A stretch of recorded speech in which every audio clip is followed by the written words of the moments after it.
أن أكثر من 100,000 متظاهر، عشرات الآلاف نزلوا إلى الشوارع.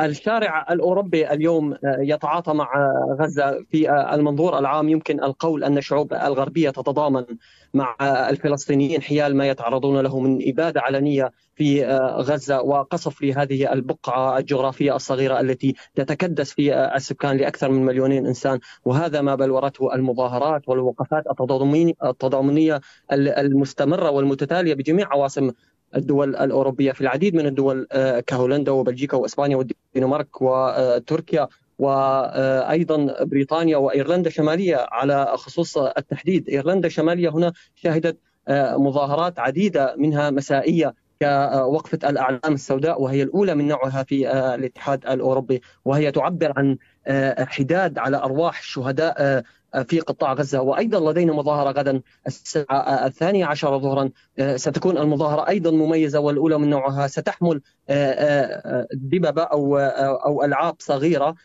نحو 4,000 لعبة صغيرة تعبر عن 4,000 طفل شهيد قتل في قطاع غزة تحت مظلة الدفاع عن النفس. إسرائيل تقول نحن ندافع عن أنفسنا، وهي قتلت نحو 10,000 شهيد، وهناك الآلاف ما زالوا تحت الأنقاض، وهذه ليست حصيلة رسمية للأسف. طالب أيضا طالب المتظاهرون خلالها بضرورة وضع حد للإبادة الإسرائيلية لقطاع غزة ورفع الحصار وإدخال المساعدات بشكل فوري وهدنة فورية. وبالطبع هذا يعكس مدى تعارض الشعوب، مواقف الشعوب مع حكوماتها التي تتخذ مواقفا يغلب على بعضها. هنا صبحي اسمح لي هذه النقطة تحديدا، تأثير هذه المظاهرات يعني رغم المواقف الرسمية لهذه الدول منع خروج المظاهرات الداعمة للقضية الفلسطينية، لكن الناس خرجت. هل من الممكن أن تؤثر فعلا على سياسات هذه الدول؟ نعم بكل تأكيد. الشارع الغربي لديه القدرة على تأثير على مواقف حكومات تجاه ما يحصل في غزة، مع الأخذ بعين الاعتبار أن ذلك يستوجب زخما أكبر من المظاهرات الاحتجاجية والمظاهرات المتتالية والمستمرة في مراكز العواصم والوقفات التضامنية وغير ذلك. اليوم وفي ظل ارتفاع الأصوات الشعبية المنددة بالعدوان على غزة في عدة بلدان أوروبية، من الملاحظ أنها أثرت على الموقف الغربي السائد إلى حد ما، متمثلا بتأييد إسرائيل بحق الدفاع عن نفسها. والدليل على ذلك أن الخطاب الغربي حول حرب غزة انخفضت حدته مؤخرا قياسا بالأيام الأولى للحرب، أو دعنا نقول أنه أصبح أكثر اتزانا، لأن بالنتيجة دوائر صنع القرار في أوروبا لا تريد الانزلاق في مستنقع انقسامات مع شعوبها، أو بشكل أوضح أن الحكومات الأوروبية تدرك تماما أن مبدأ اللامبالاة في التعامل مع الشارع قد يؤثر عليها داخليا، لا سيما على صعيد قيادة الدفة السياسية والأصوات الانتخابية وغير ذلك. وهذا ما دفعها ربما لموازنة الخطاب تجاه حرب غزة وتجاه ما يحصل في غزة من انتهاك للحقوق الدولية والقرارات الدولية واستهداف المشافي. وخذ الأمين العام للأمم المتحدة أنطونيو غوتيرش مثالا على ذلك، عندما قال قبل أيام أن إسرائيل تخوض حرب إبادة ضد الشعب الفلسطيني، وأن المشاهد الواردة من غزة مأساوية للغاية. حديث غوتيرش يؤكد أن ما كنت قلته لتو ويوحي بتراجع غربي خطوة للخلف خطوة إلى الوراء على الأقل، وإن كان قد عاد في وقت لاحق ليجمل حديثه بمهاجمة حماس بما ينسجم مع التوجه الغربي. نعم. طيب صبحي، ما أبرز الشعارات التي يرددها المتظاهرون في هذه المظاهرات، يعني بحكم متابعتك لهذه المظاهرات؟ نعم. وأيضا مشاهداتك المستمرة. نعم بالتأكيد. المطالب هي تتمحور حول هدنة فورية لقطاع غزة، هدنة فورية، لأنه لا يوجد إنسان على وجه الكوكب سواء غربي أو أوروبي أو أسود أو أبيض لا يرضى بهذا الانتقام المجرم، الانتقام الكارثي. يعني أنت تقوم بجمع 2.5 مليون إنسان في بقعة جغرافية صغيرة وتقوم بقصفهم من أجل استهداف 1,000 أو 800 مسلح قد قاموا بفعل في 7 أكتوبر. هذا غير غير من المنطق، واستهداف المشافي واستهداف المرافق التي تقدم الرعاية الطبية للجرحى. اليوم الشعارات تطالب بكثير من الأمور، أولها أمرين، وهما إدخال المساعدات بشكل فوري للمشافي على الصعيد الطبي ولأهالي غزة، والأمر الثاني هدنة فورية ووقف إطلاق النار، وقف إطلاق النار واللجوء إلى طاولة الحوار، وربما يطول الأمر إلى بعد ذلك. ولكن اليوم شلال الدم يمشي، شلال الدم يستمر، وهناك أعداد ضخمة هائلة. يعني لا يمكن تصور أن اليوم هناك 4000 طفل شهيد كل يوم، كل 14 دقيقة هناك طفل يستشهد في قصف قوات الاحتلال الإسرائيلية بالفوسفور الأبيض، دون مراعاة للتجمعات السكنية أو للأسواق أو للمشافي. نعم صحيح. وهذا أمر لا يقبله المنطق. نحن كسوريين نحن لدينا تجربة مع هذا الأمر ومع هذا المنطق بالإجرام من النظام الأسدي، لأننا كنا في حلب وفي معرة النعمان وفي خان شيخون نرى كيف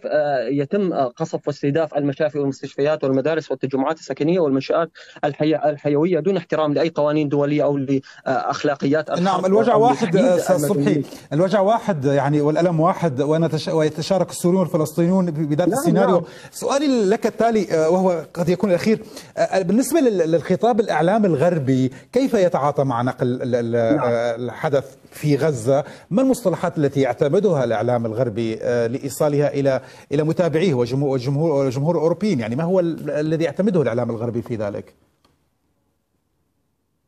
الإعلام الغربي له للأسف الشديد لم ينحاز لهذه القضية، وانحاز للطرف الإسرائيلي منذ يوم 7 من أكتوبر الماضي. أبدأ انحيازا لا محدود لإسرائيل، ضاربا عرض الحائط كل المعايير والأخلاقيات المهنية، وراح يعمل على حشد الرأي العام ضد قطاع غزة وتبني الروايات الإسرائيلية. وهناك الكثير من السقطات التي وقع بها أساسا وأظهرت زيف ما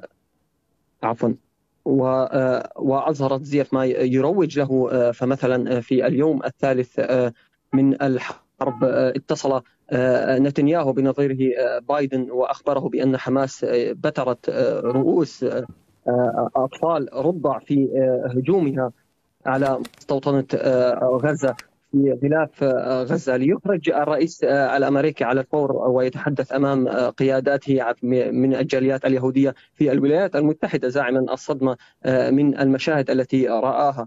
لكن المضحك في الأمر أستاذ أحمد أن بعد ساعات قليلة فقط نفى البيت الأبيض كل ما تحدث به بايدن، وأكد بحسب ما نقلت صحيفة واشنطن بوست أن لا بايدن ولا أي مسؤول أمريكي آخر أطلع على صور ومشاهد الأطفال الرضع الإسرائيليين مبتوري الرأس، وأن الادعاءات جاءت على لسان مسؤولين إسرائيليين. فلك أن تتخيل حجم الفظاعات وتضارب الأكاذيب.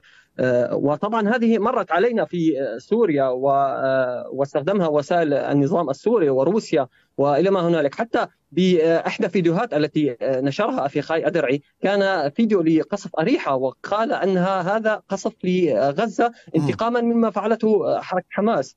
يعني في أروقة الإعلام الغربي الذي وكأنه تحول إلى بيدق تكمن مهامه بالترويج للرواية الإسرائيلية وتجميل جرائم إسرائيل تحت غطاء الدفاع عن النفس ومكافحة الإرهاب، وأنه الكثير من الصحف والمحطات أصبحت كالببغاء إلى درجة أن بعض الصحف انجرت خلف خبر بتر حماس لرؤوس الرضع دون مصداقية وتدقيق. وأريد أن أذكر بعض النماذج للأسف ليست السيئة في الحقيقة. لو سمح لي تخيل أن صحيفة ديلي ميل عنونت غلافها بما يلي: أطفال مبتوري الرأس، 40 طفلا قتلوا رميا بالرصاص.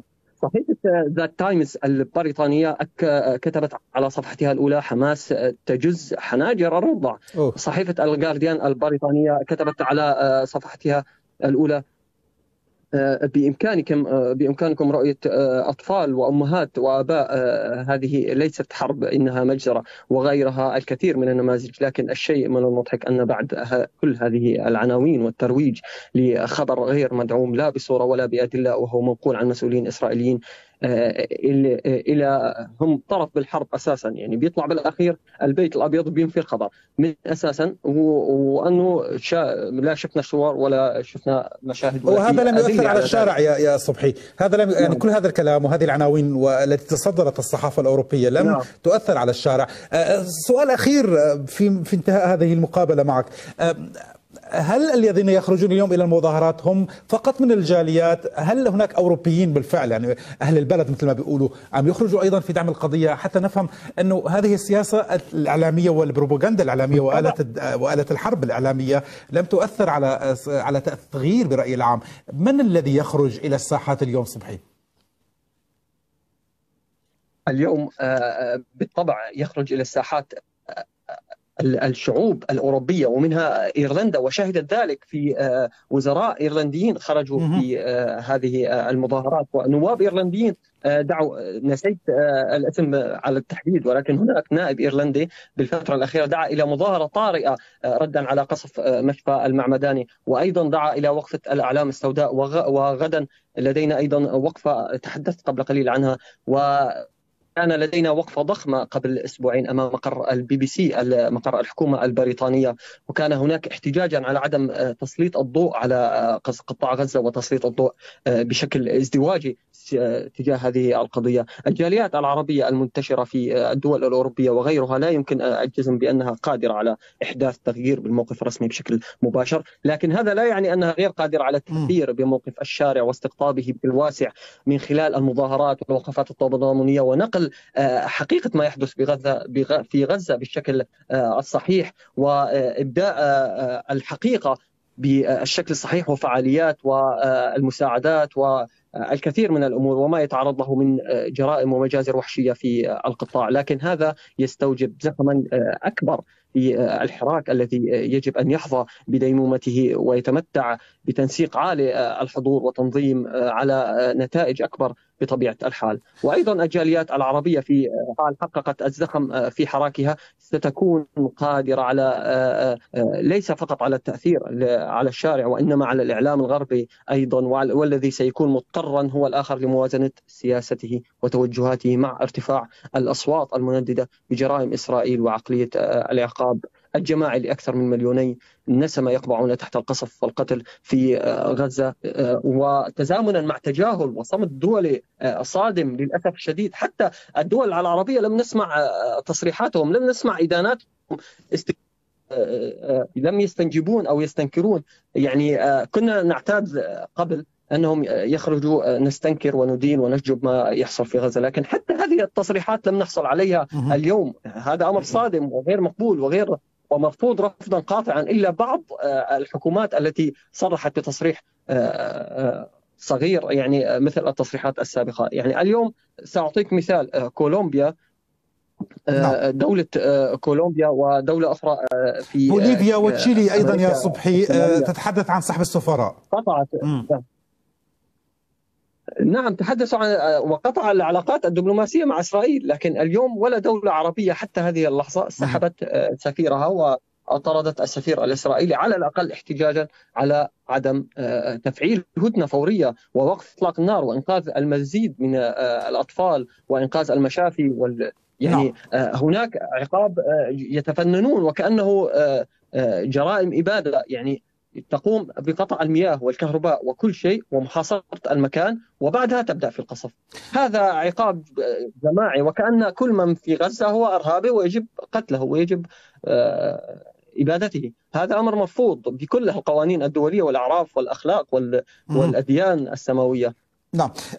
وأعيد وأؤكد مجددا أن الجاليات العربية تحرك بزخم وتنسيق أكبر وأوسع لتحقيق نتائج ملموسة، سواء بالمظاهرات والوقفات التضامنية اليومية، رغم العقاب الإعلامي والعقاب سواء على منصة فيسبوك الذي نتعرض له ليس فقط في أوروبا، في العالم أجمع، أو من خلال تنظيمات وعصامات في عواصم صنع القرار، وهذا أقل ما يمكن فعله في سبيل التضامن مع أهل غزة. نعم. أستاذ صبحي البصاص، بدي أشكرك على كل هالإحاطة، ونقلت لنا الصورة يعني ما شاء الله بكل وضوح، يعني من مختلف المدن الأوروبية. نعم. والمظاهرات والرسائل والصورة الإعلامية. نعم. اتمنى منك صبحي ايضا اني عم نطمع معك، نحن طمعانين فيك صراحه، انه اذا ممكن صبحي كمان تدعمنا بفيديوهات من المظاهرات اللي حتكون فيها لنعرضها منك لهلا اسطنبول، لنعرضها للناس ونشوف كمان حجم المظاهرات اللي عم بتصير. بكون كثير شاكر لك صبحي البصاص، الناشط والصحفي السوري. بدي احييك تحيه كثير كبيره لحضورك معي هلا اسطنبول ولهذه القراءه.